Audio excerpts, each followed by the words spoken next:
어제는 김일성 전 주석 사망 25주년을 맞는 날이었습니다. 북한이 올해부터 국가 추모의 날로 지정하고 대규모 중앙 추모대회를 열면서 권력 서열을 엿볼 수가 있었는데요. 몇몇 인사가 눈에 띄었습니다. 취재기자 연결해서 자세히 들어보겠습니다. 김지선 기자. 네, 통일부입니다. 네, 제일 관심이 쏠린 인물 역시 김정은 위원장의 여동생 김여정인데요. 서열이 또 올라간 겁니까?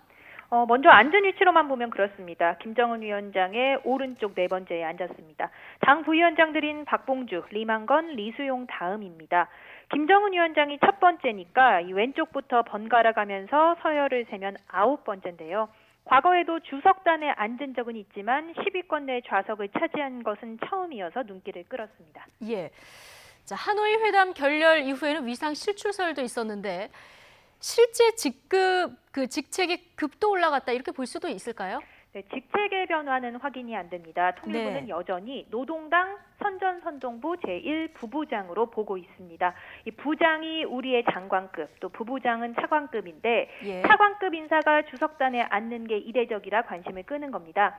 다만 어제 앉은 주석단의 배열이 공식적인 권력 서열이냐 이런 주장에는 이견이 있습니다. 통일부 당국자는 북한 내부 행사에서 이 주석단의 위치가 실제 권력의 위상과 일치한다는 증거가 없어서 앉은 자리만 갖고 판단하기는 어렵다고 밝혔습니다. 다시 말해 다른 이유로 김 위원장과 가까이 앉을 수 있었다는 건데요. 어제의 경우 김일성 주석의 손녀라는 점이 반영됐을 수 있어 보입니다. 실제로 오늘 노동신문에도 참석자들이 호명이 됐는데 김여정 부부장은 한참 뒤에 있었습니다. 제가 호명 순서를 세어봤더니 김정은 위원장을 시작으로 22번째였습니다. 앞뒤로 호명된 조현준과 리병철이 당 중앙위원회 정치국 후보위원들인 점을 보면 김여정 부부장이 여전히 정치국 후보위원회 자리를 지키고 있는 것이 아닌가 짐작됩니다.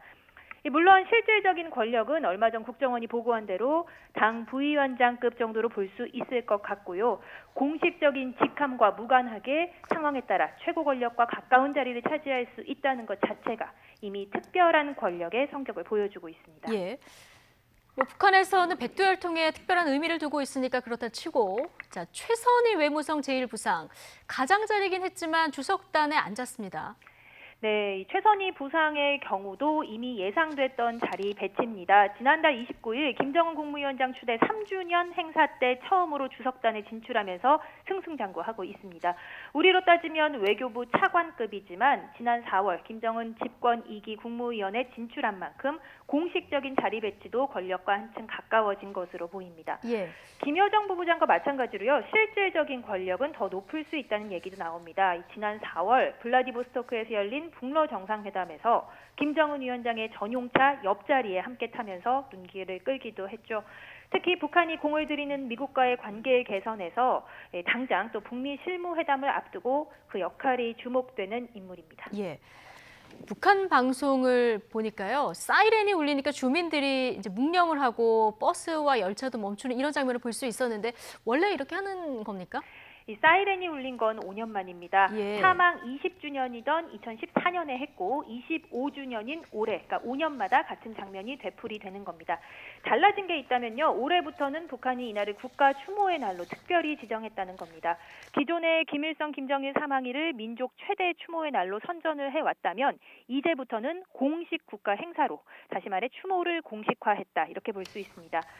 중앙 추모대회나 시간에 맞춰 일제히 묵념하는 모습은 기존에도 하던 것들이지만 김정은 위원장이 매년 자정에 시신이 있는 금수산 태양궁전을 찾던 것과 달리 올해는 한낮에 참배한 점이 눈길을 끌었습니다.